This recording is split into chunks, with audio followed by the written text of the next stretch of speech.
Welcome to the deep dive. Today we're looking at something really harrowing out of Kuwait, a public health crisis that, well, it spiraled pretty badly. It really highlights the terrible human cost when, strict laws push things into a dangerous black market. Our sources detail this mass methanol poisoning incident. It hit Asian expatriate workers particularly hard, and we need to explore that. So our mission today is really threefold: unpack the scale of the human tragedy, understand the science, why methanol is such an invisible killer, and look at the bigger picture, the whole system of prohibition, illicit markets, and how it affects vulnerable workers. Yeah, and it's crucial to start by just grasping how serious this was. This isn't, just a police issue. It's a major health emergency that really targeted a specific community. Absolutely. The initial numbers alone are, well, they're stark. They tell the story right away. Okay, let's get straight to it then. What are those initial figures? We're talking 13 confirmed deaths. Eh, And a total of 63 people hospitalized because they drank this toxic alcohol. 63 hospitalizations. And with something like chemical poisoning, that's not just a minor thing, is it? No, not at all. The Ministry of Health data makes it clear that even those who survived, many faced just catastrophic, life-changing consequences. Okay, let's dig into that severity. What kind of long-term damage are we talking about here? What did the sources say? Well, the clinical details are pretty alarming. Sources show that 31 patients, that's almost half of everyone hospitalized, they needed mechanical ventilators just to breathe. Wow, half of them on ventilators. Yeah. And it gets worse. 51 patients needed emergency kidney dialysis. Their kidneys are basically shutting down because of severe metabolic acidosis. Acute kidney failure, dialysis, Yeah. ventilators. That's an incredible level of critical care needed. It really is. But maybe the most tragic, the most sort of signature injury from this specific type of poisoning, it released a vision. Vision. 21 people suffered permanent or severe vision loss. Blindness. Methanol poisoning has this devastating effect on the optic nerve. It doesn't just make you sick, it can literally steal your sight. 21 people blinded or nearly blinded. That really drives home the horror of this. It does. It's not just about fatalities. It's about lives irrevocably damaged. And who were these victims? The sources point primarily to construction and labor workers, right? What does that tell us? It tells us a lot about vulnerability. These are often migrant workers, people in Kuwait doing essential jobs, maybe staying for extended periods. Right, like many folks working abroad long term, they need accommodation, some way to unwind. Exactly. But unlike, say, business travelers or corporate expats who might have access to different options, maybe safer housing or regulated entertainment, these workers often have fewer choices. They might turn to the cheapest, most available options on the black market for things like alcohol. Which unfortunately can be the most dangerous. Precisely. And the investigation seems to be zeroing in on locally made illicit alcohol. There's mention of Al Shiouk Block 4 as a key distribution point for this toxic batch. So they're trying to track down the source, the actual producers. Yes, the focus is definitely on dismantling those networks that are essentially profiting from this deadly trade. Okay, the sheer scale of these injuries, blindness, kidney failure, it forces us to look at the chemical itself. Why is methanol so dangerous? It looks like regular alcohol, smells similar. How can it be so deadly? What's the key difference people need to understand? That's the crucial part. Ethanol is the alcohol in beer, wine, spirits. Our bodies can process it, within limits, obviously. But methanol, that's an industrial chemical. Think antifreeze, solvents, fuel. Industrial stuff, not for drinking. Absolutely not. But it looks and smells similar enough to ethanol that unscrupulous producers can mix it in or substitute it entirely to make cheap, potent-seeming illicit drinks. They're cutting corners, boosting volume, maximizing profit, without any regard for safety. But it's not the methanol itself that causes all the damage immediately, is it? It's how the body reacts. Exactly right.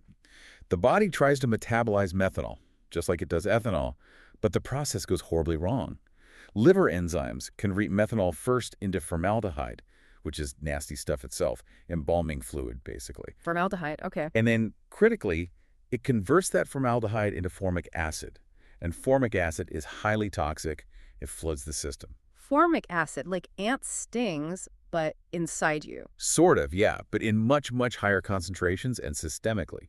It causes severe metabolic acidosis. The blood becomes dangerously acidic. And what does that acid do? What does it attack? It goes after the central nervous system, causing neurological damage.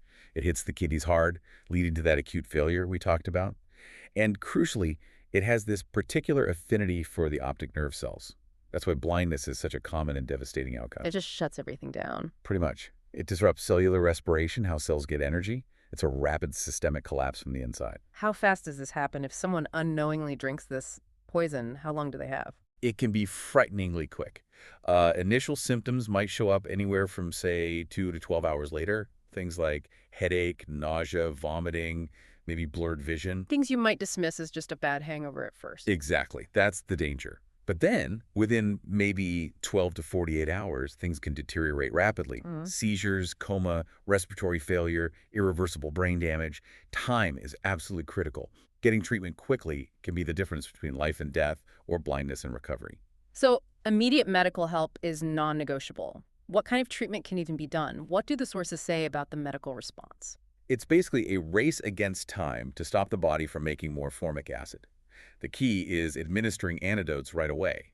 Usually that's a drug called Fompizol, or sometimes, ironically, a controlled dose of pure ethanol. Ethanol. You fight methanol poisoning with ethanol. Yeah, it sounds counterintuitive, right? But the ethanol essentially competes for the same liver enzymes that convert methanol. It keeps the enzymes busy processing the less harmful ethanol, buying time and stopping the production of more formaldehyde and formic acid. Okay, that makes sense. A competitive inhibitor. Precisely. And while that's happening, they need aggressive supportive care. Hemodialysis is crucial, basically.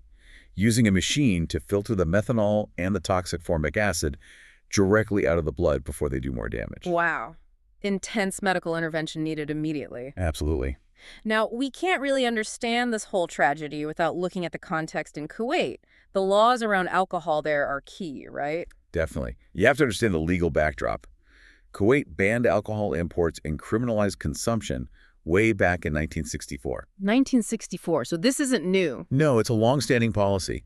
The intention might be, public morality or health, but the practical effect is it completely removes any legal regulated supply. There are no safety standards, no quality control for alcohol, because legally, it shouldn't exist. But demand doesn't just disappear. Of course not. And that creates this paradox. Despite the strict ban, there's still smuggling and, crucially, illegal local production. And this is where the danger spikes. So, for these illegal producers, why use methanol? Is it just cheaper than trying to make or smuggle actual ethanol? It boils down to pure black market economics and risk assessment for the criminals.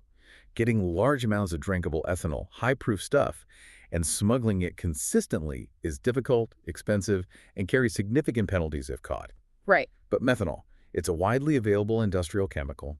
It's used legitimately in manufacturing as a solvent. It's comparatively much easier and cheaper for criminal groups to get their hands on large quantities of industrial methanol, maybe divert it from legitimate supply chains, and then just dilute it or mix it to create something that seems like a potent alcoholic drink. So the prohibition itself unintentionally makes the most dangerous substitute the most profitable one. In many ways, yes.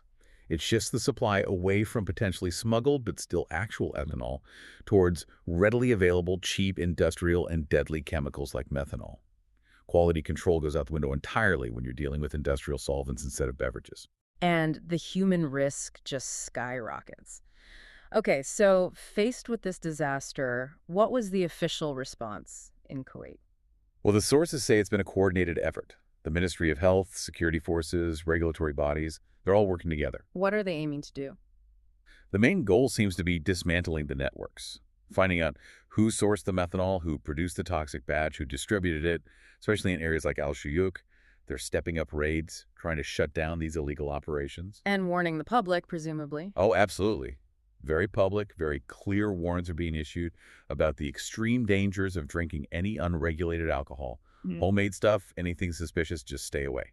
And given that the victims were largely foreign workers, there must be an international dimension, too. Yes, definitely. The embassies of the countries whose citizens were affected are heavily involved. They're working with the Kuwaiti authorities, providing support to their nationals, helping with medical care, repatriation, setting up hotlines for families back home. It underscores that this kind of crisis has ripples far beyond national borders. Okay, let's try and pull together the main threads here. What are the absolute key takeaways from this deep dive? I think there are three really critical points.